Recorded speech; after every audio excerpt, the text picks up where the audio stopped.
بسم اللہ الرحمن الرحیم تبارک الذی نزل الفرقان على عبده لیکون للعالمین نذیرا۔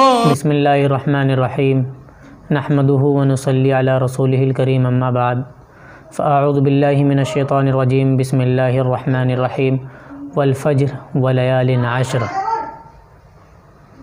اللہ تبارک و تعالیٰ نے مخصوص عبادات کو مخصوص اوقات اور مخصوص مکان کے لیے متعین فرمایا ہے۔ انہی مخصوص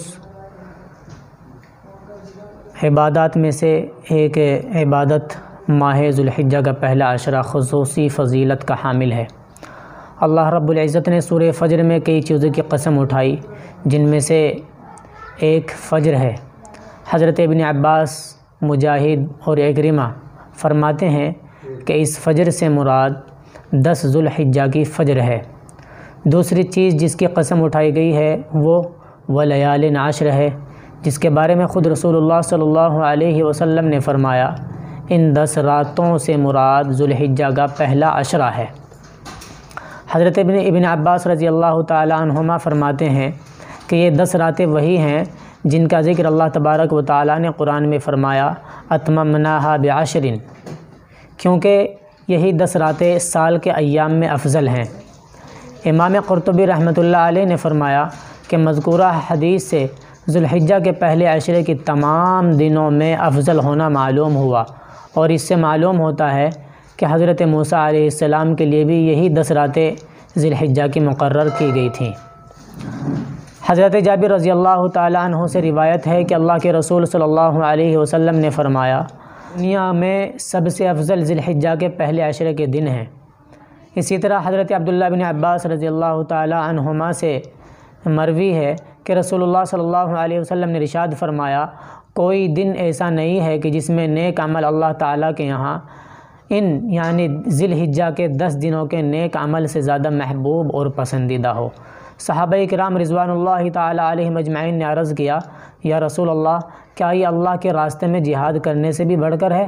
تو آپ صلی اللہ علیہ وسلم نے ارشاد فرمایا اللہ کے راستے میں جہاد کرنے سے بھی بڑھ کر ہے، مگر وہ شخص جو جان اور مال لے کر اللہ کے راستے میں نکلے ان میں سے کوئی چیز بھی واپس لے کر نہ آئے، سب اللہ کے راستے میں قربان کر دے اور شہید ہو جائے، یہ ان دنوں کے نیک عمل سے بھی بڑھ کر ہے۔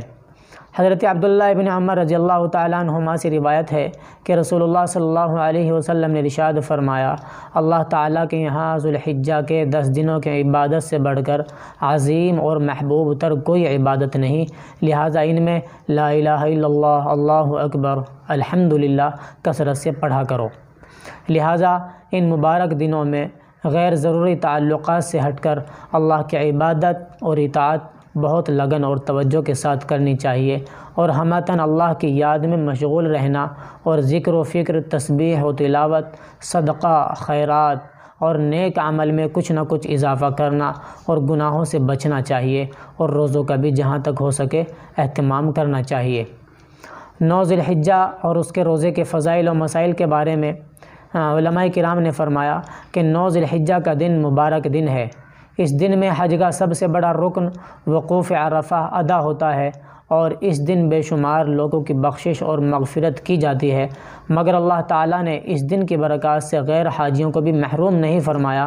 اس دن روزے کی عظیم الشان فضیلت مقرر کر کے سب کو اس دن کی فضیلت سے اپنی شان کے مطابق مستفید ہونے کا موقع عنایت فرمایا ہے۔ اللہ تبارک و تعالیٰ نے قرآن میں مشہود کا لفظ فرما کر عرفہ کے دن کی قسم اٹھائی، معارف القرآن کے اندر اسی طرح لکھا ہوا ہے۔ حضرت ابو ہریرہ رضی اللہ تعالیٰ عنہ سے روایت ہے کہ رسول اللہ صلی اللہ علیہ وسلم نے فرمایا تمام دنوں میں سب سے افضل دن اللہ کے نزدیک جمعہ کا دن ہے، اور یہ دن شاہد ہے اور مشہود عرفہ کا دن ہے، اور یوم موعود قیامت کا دن ہے۔ حضرت عائشہ رضی اللہ تعالیٰ عنہ سے روایت ہے کہ رسول اللہ صلی اللہ علیہ وسلم نے فرمایا عرفہ کے دن کے مقابلے میں کوئی دن ایسا نہیں جس میں اللہ تعالیٰ عرفہ کے دن سے زیادہ بندوں کو جہنم سے نجات دیتے ہوں۔ حق تعالیٰ شانہ عرفات میں وقوف عرفہ کرنے والوں سے خصوصی رحمت کے ساتھ قریب ہوتے ہیں، پھر فخر کے طور پر فرماتے ہیں کہ یہ میرے بندے کیا چاہتے ہیں، یہ حدیث مسلم شریف کے اندر موجود ہے۔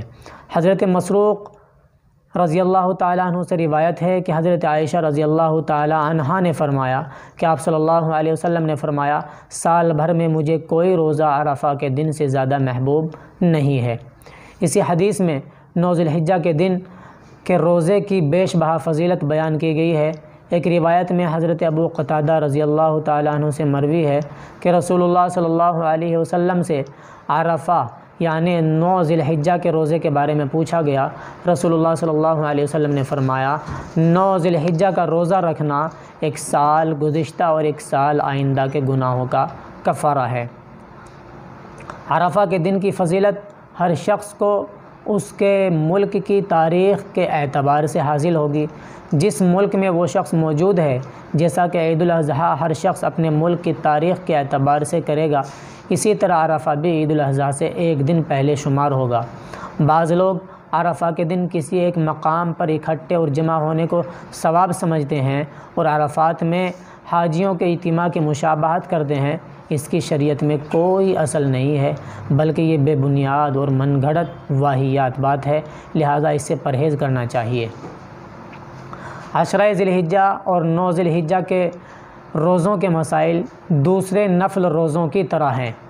حضرت ام سلمہ رضی اللہ تعالی عنہ فرماتی ہیں کہ رسول اللہ صلی اللہ علیہ وسلم نے فرمایا جب تم ذی الحجہ کا چاند دیکھ لو اور تم میں سے کسی کا قربانی کا ارادہ ہو تو وہ جسم کے کسی حصے کے بال اور ناخن نہ کاٹے۔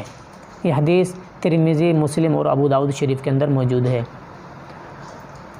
یہ مستحب ہے، فرض نہیں ہے، لہٰذا کوئی اس کی رعایت نہ کر سکا تو گناہ گار بھی نہ ہوگا، البتہ اگر اس کی رعایت کی تو ثواب کا مستحق ہوگا۔ کہ 2020 میں حج ہوگا یا نہیں ہوگا امسال، تو اس سلسلے میں عرض یہ ہے کہ سعودی وزارت حج نے یہ فیصلہ کیا ہے کہ امسال کسی بھی ملک سے کوئی حج کرنے کے لیے نہیں آئے گا۔ البتہ سعودی عرب میں جو مقیم لوگ کسی بھی ملک کے رہتے ہیں یا سعودی عرب کے لوگ وہیں کے خود کے مقیم ہیں، وہاں کے شہری ہیں، تو وہ حج کر سکیں گے۔ خلاصہ یہ ہے کہ 2020 کا حج منسوخ نہیں، البتہ محدود ہوا ہے۔ کرونا مہاماری اور اس بیماری کی وجہ سے، اس ہلاکت والی بیماری کی وجہ سے یہ 2020 حج منسوخ نہیں بلکہ محدود ہوا ہے۔ بہت سے لوگ کہہ رہے ہیں کہ 2020 حج منسوخ ہو گیا ہے، ایسا نہیں ہے، بلکہ وہاں کی حکومت نے کہا ہے کہ 2020 حج ہوگا، البتہ اس میں محدود انسان رہیں گے، کسی بھی ملک سے کوئی حاجی نہیں جائے گا۔ اللہ تبارک و تعالی ہمیں ان باتوں کو صحیح سمجھ کر ان سب پر عمل کرنے کی توفیق عطا فرمائے اور صحیح بات کی تحقیق کر کے اس کو آگے بڑھانے کی توفیق عطا فرمائے۔ السلام علیکم ورحمۃ اللہ وبرکاتہ۔